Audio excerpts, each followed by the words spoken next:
नमस्कार। आज की कविगोष्ठी में हम 3 कवि आपके समक्ष श्रीमती शोभा पाराशर जी, राजेश सकलानी जी और मैं अश्विनी त्यागी। इस श्रृंखला में सबसे पहले निवेदन करेंगे शोभा जी आपसे कि आप अपनी कविताओं का पाठ करें और श्रोताओं को नए बिंब, नए विचार और नई रचनाओं का आनंद दें। धन्यवाद आदरणीय। मैं उत्तराखंड से, उत्तराखंड पर ही अपनी एक रचना आप सबके समक्ष रखती हूँ, सुनिएगा। उच्च हिमालय पर्वतमाला, चरणों में गंगा धारा है, देवों के महादेव विराजे, उत्तराखंड हमारा है। वाह। देवों के महादेव विराजे, उत्तराखंड हमारा है। गंगोत्री उद्गम स्थल है, गंगा निर्मल जलधारा है, शीत श्याम यमुना जल का, यमुनोत्री ही द्वारा है। देवों के महादेव विराजे, केदारनाथ निराला है, विष्णु की पंचायत रहती, बद्रीनाथ विशाला है। भिन्न भिन्न किस्मों के पक्षी, गज का वास निराला है, मृग मरीच स्वच्छंद विचरते, सिंह रहे मतवाला है। भिन्न भिन्न संस्कार हमारे, अति विशिष्ट ही भाषा है, पौष्टिक है हर भोज हमारे, अति विचित्र परिभाषा है। पंच केदार पंच हैं बद्री, पंच प्रयाग प्रवाह है, वेद व्यास की तपस्थली है, उत्तराखंड निराला है। 2 खंडों में बटा हुआ यह ऐसा राज्य हमारा है, कुमायूं और गढ़वाल पुकारें, उत्तराखंड हमारा है। मिलजुल कर रहते हैं हम सब, एक दूजे का सहारा है, ऋषि मुनियों की तपस्थली है, ये सौभाग्य हमारा है। ऋषि मुनियों की तपस्थली है, ये सौभाग्य हमारा है। आपने जो ऋषि मुनियों की तपस्थली का वर्णन किया और हमारे उत्तराखंड के दर्शन कराए, समस्त देव चिन्ह, देव मंदिर, नदियाँ, यहाँ का भोजन, आनंद आ गया आपकी कविता में। अब उत्तराखंड की बात है और गंगा की बात ना हो तो उसमें तो अधूरा रह जाएगा। उत्तराखंड में हम रहते हैं और उत्तराखंड में ही नदियों का उद्गम है, तो आप सुनिएगा गंगा की महिमा। गंगा केवल नदी नहीं है, उसमें अमृत बहता है, ऐसा केवल मैं नहीं कहती, ये जहान भी कहता है। ऐसा केवल मैं नहीं कहती, ये जहान भी कहता है। गोमुख से चल कर के गंगा हरिद्वार में आती है, घाटों से घाटों पर होकर दूर देश वो जाती है। राजा भगीरथ गंगा को पृथ्वी पर लेकर आए थे, 100 पुत्रों को जीवन देकर अपने वंश बचाए थे। 100 पुत्रों को जीवन देकर अपने वंश बचाए थे। घाट घाट का नाम धरा कर अपना नाम कमाती है, कहीं है गंगा कहीं है यमुना, कहीं नदी बन जाती है। कहीं है गंगा कहीं है यमुना, कहीं नदी बन जाती है। बड़े बड़े ऋषि मुनियों की ये तपस्थली कहलाती है, शंकर की जटाओं में गंगा लिपट लिपट लहराती है। शंकर की जटाओं में गंगा लिपट लिपट लहराती है। और आगे देखिएगा कि कितना महत्व है गंगा का। जी। पाप नाशिनी मुक्तिदायिनी ये गंगा कहलाती है। अंत चिता को जल प्रवाह कर मोक्ष धाम पहुँचाती है। अंत चिता को जल प्रवाह कर मोक्ष धाम पहुँचाती है। कहीं भागीरथी कहीं मंदाकिनी कहीं त्रिवेणी बन जाती है। जाने कितने नरमुंडों को अपनी गोद सुलाती है। जाने कितने नरमुंडों को अपनी गोद सुलाती है।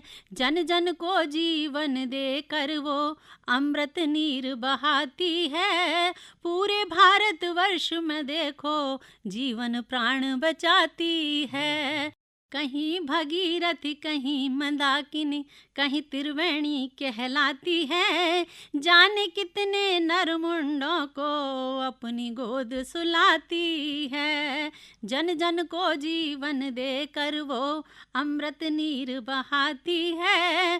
पूरे भारतवर्ष में देखो जीवन प्राण बचाती है। पूरे भारतवर्ष में देखो जीवन प्राण बचाती है। छोटी सी एक कविता का और आग्रह है आपसे। जी, तो मैं बेटियों के लिए एक कविता और आपके समक्ष रखती हूँ। बहुत छोटी सी कविता है, सुनिएगा। जो लोग अपनी कोख में ही बेटियों को मार देते हैं तो उनसे वो गुहार कर रही है, वो बेटी कि आप मुझको देखिए कि मैं आपके लिए कितनी बड़ी वरदान हूँ। तो सुनिएगा। मैं धरा पर बोझ हूँ ऐसा न समझो, एक नई सी खोज हूँ मुझको भी समझो। जन्म लेकर इस धरा पर आई हूँ स्वीकार कर लो। हूँ नवल नव चेतना उपकार कर लो। हूँ हरि की नवकृति ये जान लो तुम।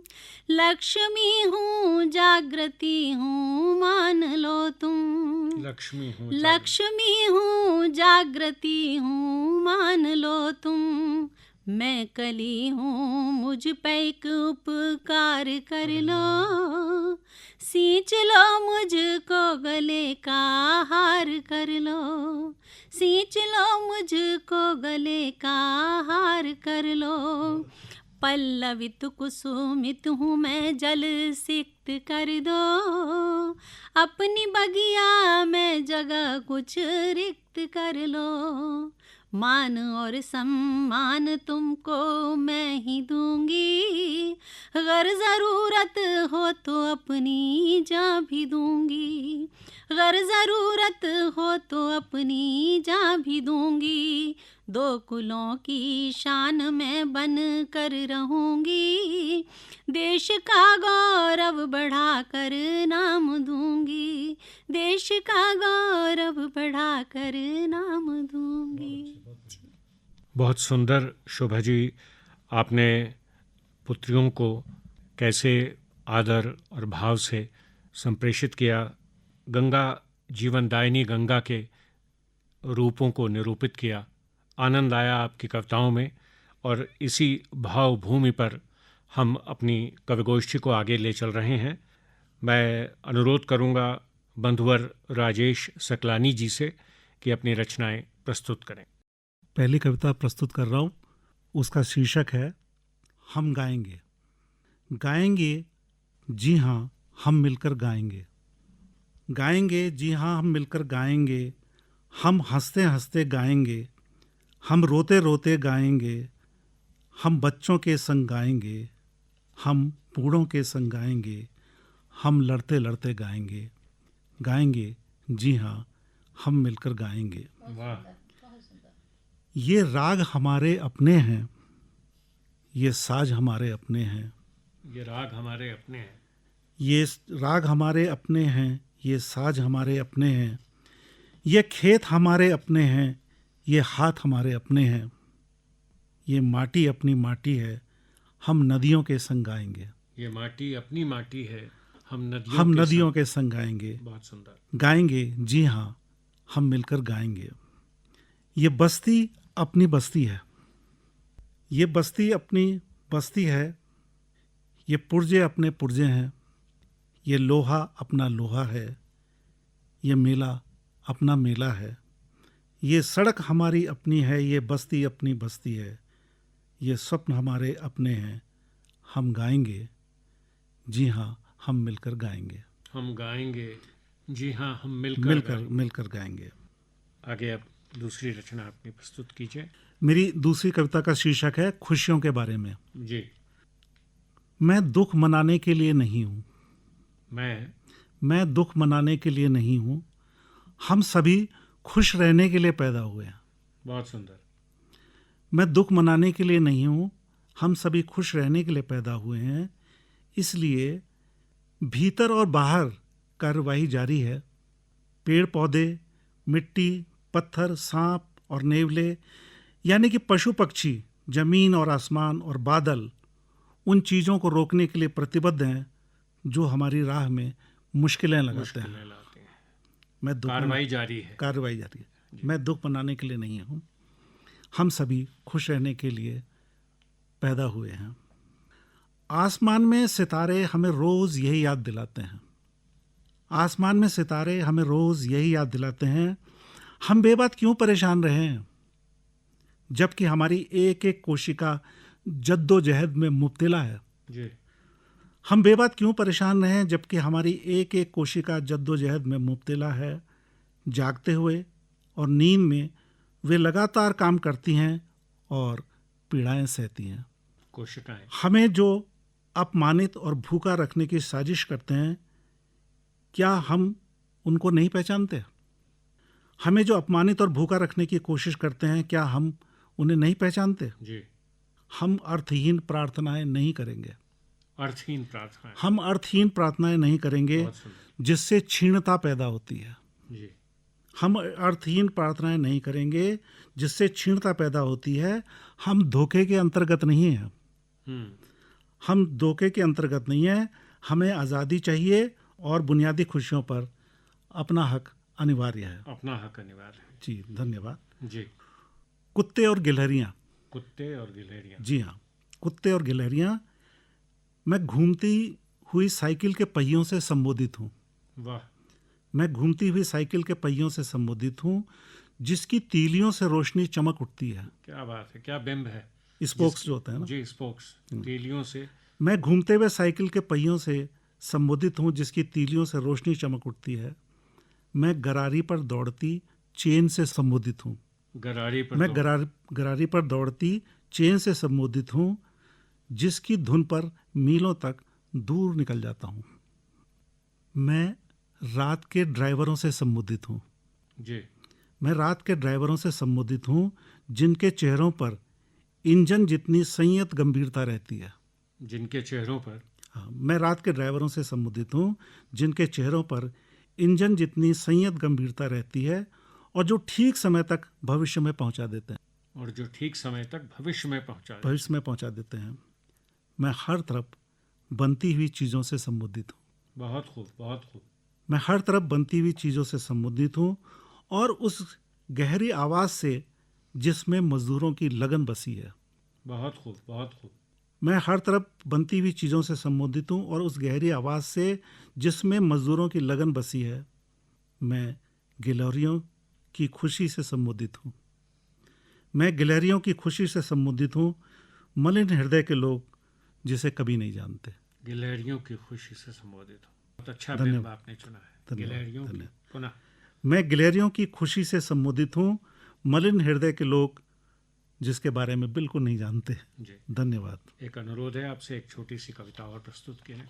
जी, एक कविता है जिसका शीर्षक है तात्कालिक मुश्किल। तात्कालिक मुश्किल। जी। मुश्किलों की स्मृति को एक जगह लाया जाए तो एक पहाड़ जैसा बनेगा। मुश्किलों की स्मृति को एक जगह लाया जाए तो एक पहाड़ जैसा बनेगा, लेकिन वे कभी इकट्ठा नहीं होती, क्योंकि हम में से किसी को भी सांस लेने की फुर्सत नहीं है। सांस लेने की फुर्सत नहीं है। जी। हर समय नई मुश्किल की आदत को साध लिया है। हर पल में किसी हमलावर को नाकामयाब करता हूँ और यह बात भी पुरानी हो गई है और कोई पराजय संभव नहीं है। अगली दफ़े की भूख मुंह बाए खड़ी है। सूरज, चांद, सितारे और हवाएं इसके भीतर समा गए हैं। सूरज, चांद, सितारे और हवाएं इसके भीतर समा गए हैं। अगले दफ़े की भूख मुंह बाए खड़ी है। सूरज, चांद, सितारे और हवाएं इसके भीतर समा गए हैं। कोई अपने को विजेता समझने की भूल न करे, क्योंकि तात्कालिकता की जिस सीमा पर युद्ध जारी है, वहां से पीछे धकेलने की ताकत बुरे से बुरे दुश्मनों के पास नहीं है। कोई अपने को विजेता समझने की भूल न करे, क्योंकि तात्कालिकता की जिस सीमा पर युद्ध जारी है, वहां से पीछे धकेलने की ताकत बुरे से बुरे दुश्मनों के पास नहीं है। और यह भी न समझा जाए कि हालात बदलने की कसम कोई भूलने की बात है। वाह, धन्यवाद। धन्यवाद त्यागी जी। धन्यवाद त्यागी जी। ये इस कविताओं के क्रम को हम आगे बढ़ाते हैं और हमारे प्यारे कवि त्यागी जी, आपसे अनुरोध है कि आप अपनी कविताओं का पाठ करें। भाई राजेश जी, आपने एकदम अनूठे संबोधन प्रस्तुत किए। आनंद आ गया आपकी कविता में। और हम सभी खुश रहने के लिए पैदा हुए हैं। एक ऐसी सामान्य सी सत्य को आपने निरूपित कर दिया कि अगर हम इसे समझ लें तो जीवन बहुत आसान हो जाए। आनंद आया आपकी कविताओं को सुनकर। और अब मैं इसी क्रम को आगे बढ़ाते हुए, आपका आदेश है। और शोभा जी ने एक कविता में राजा भागीरथ का वर्णन किया था और कैसे गंगा जी को लेकर आए और कैसे उन्होंने वंश को तारा। तो उसी से जुड़ी हुई एक मेरी रचना है पितृपक्ष, जो हमारी भारतीय परंपरा का एक अध्याय है, उसको उस पर प्रस्तुत कर रहा हूँ। परंपरा की वंदना का पर्व, परंपरा की वंदना का पर्व, पितरों की अभिनंदना का पर्व, जिन्होंने हमें जन्म दिया, जीवन उपहार दिया, मर्यादा संस्कार दिया। जिन्होंने हमें जन्म दिया, जीवन उपहार दिया, मर्यादा संस्कार दिया। जिनसे पहचान है, जिनसे अपना मान है, ये परंपरा महान है। हमारे अस्तित्व का उद्गम उनके होने से हुए हम, हमारे अस्तित्व का उद्गम उनके होने से हुए हम। ये समय है उनकी स्मृति कर भाव तर्पण का, ये समय है उनकी स्मृति कर भाव तर्पण का, उनके प्रति अपनी श्रद्धा के अर्पण का। और पृथ्वी लोक पर आते हैं पूजनीय हमारे, समय होता है ऐसा, पृथ्वी लोक पर आते हैं पूजनीय हमारे, आपाधापी भूल एकत्र होते हैं कुटुंबी सारे। आपाधापी भूल एकत्र होते हैं कुटुंबी सारे, करते हैं उनकी स्मृति उनका पूजन, करते हैं उनकी स्मृति उनका पूजन, उनकी रुचि का अर्पित करते हैं भोजन। ये तो बिंब हैं जो उस पक्ष के होते हैं। निवेदन है कि आओ अपनी जड़ों का करें अभिषेक, आओ अपनी जड़ों का करें अभिषेक, पाएं हम उनके आशीष अनेक। भारतीय परंपरा का ये अध्याय हमारे जीवन का एक महत्वपूर्ण पक्ष है। एक छोटी सी निवेदन, एक छोटा सा भाव था जो मैंने प्रस्तुत किया इस कविता में। और आपने जो गंगा जी का अभिनंदन कहूँ, गान कहूँ, मान कहूँ, माँ गंगा है, कुछ भी कहिए, उनके बारे में सब कुछ अनुपम है, अलग है। तो एक छोटा सा कवितांश प्रस्तुत कर रहा हूँ। वर्षा का मौसम, मेघाच्छादित आकाश, स्तंभित सा मौसम, मेघाच्छादित आकाश, स्तंभित सा मौसम, चकित सी हवाएं हरियाली गुनगुनाए, चकित सी हवाएं हरियाली गुनगुनाए। वर्षा की रुंझुन की प्रतीक्षा, वर्षा की रुंझुन की प्रतीक्षा, हर्ष मगन नर्तन की प्राणों की इच्छा, हर्ष मगन नर्तन प्राणों की इच्छा।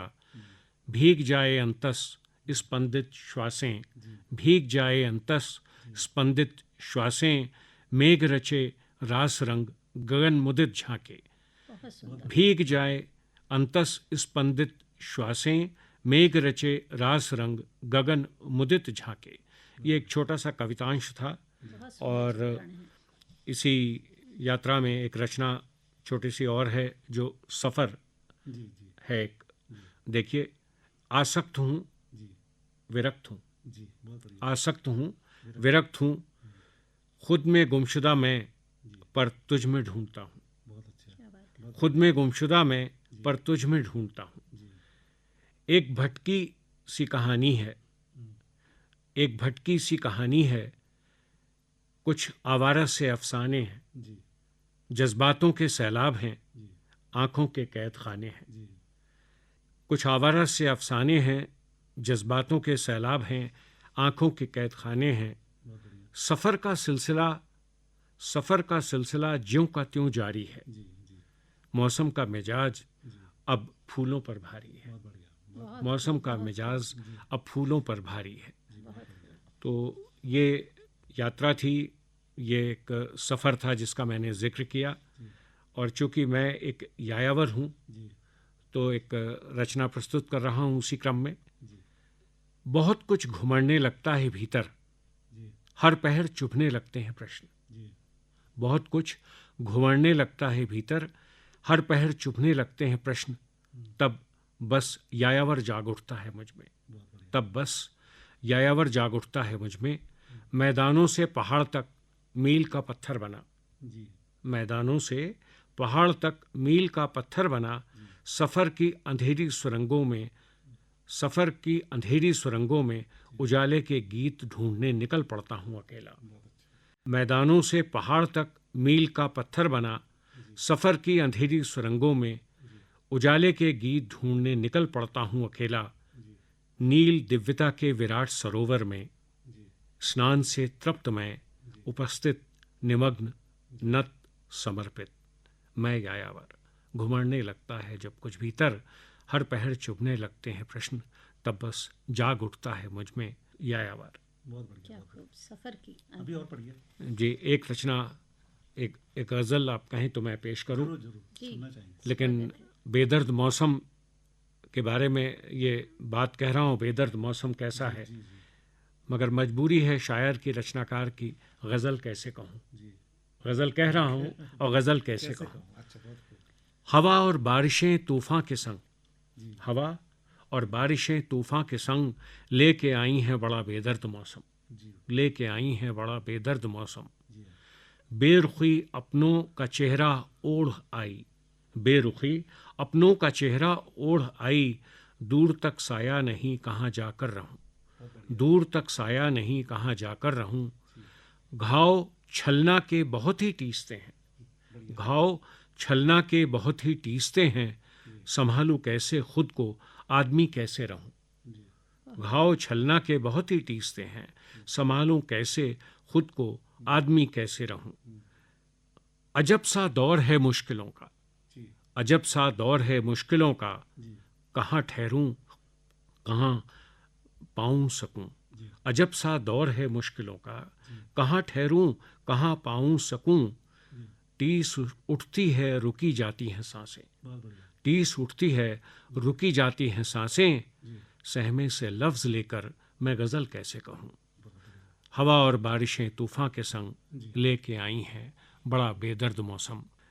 तो ये बात थी बेदर्द मौसम की, और मैं अपना एक रचना यात्रा को एक मुक्तक के साथ समाप्त करना चाहता हूँ। स्वागत है। लहरों में फंसा जब भी, जी, लहरों में फंसा जब भी किनारा मिल गया। जी, शाखों से गिरा फिर भी सहारा मिल गया। हम्म, इस जिंदगी का शुक्रिया चला आया हूँ यहाँ तक, जी हाँ, इस जिंदगी का शुक्रिया चला आया हूँ यहाँ तक। खुशबू के खजाने का इशारा मिल गया। लहरों में फंसा जब भी किनारा मिल गया, शाखों से गिरा फिर भी सहारा मिल गया। ये मुक्तक मेरी एक पूरी यात्रा को निरूपित करते हुए था, और एक छोटी सी बात और कहते हुए अपनी बात को समाप्त कर रहा हूँ। जी, छंद फूटे बंध टूटे, जी, छंद फूटे बंध टूटे, प्राण के मकरंद छूटे। बहुत बढ़िया। क्या बात है। बहुत छंद फूटे बंध टूटे, प्राण के मकरंद छूटे। जी, सूत्र बिखरे सनातन आसक्ति के, जी, सूत्र बिखरे सनातन आसक्ति के। जी, खुल गए सब द्वार जीवन मुक्ति के। बहुत बढ़िया। छंद फूटे बंध टूटे, प्राण के मकरंद छूटे। खुल गए सब द्वार जीवन मुक्ति के। सूत्र बिखरे सनातन आसक्ति के, खुल गए सब द्वार जीवन मुक्ति के। बहुत सुंदर, बढ़िया। तो आज की इस कवि गोष्ठी में आप सब ने बहुत ही आनंद दिया और बहुत अच्छी रचनाओं से शोभा जी ने गंगा जी की जो एक महिमा का बखान किया और जीवनदायिनी गंगा को जिस तरह से प्रस्तुत किया। सकलानी जी ने एक सनातन सूत्र दिया, हम सभी खुश रहने के लिए पैदा हुए हैं। इसी संदेश को मैं आप सब श्रोताओं को समर्पित करते हुए आज की कवि गोष्ठी का समापन कर रहा हूँ। नमस्कार।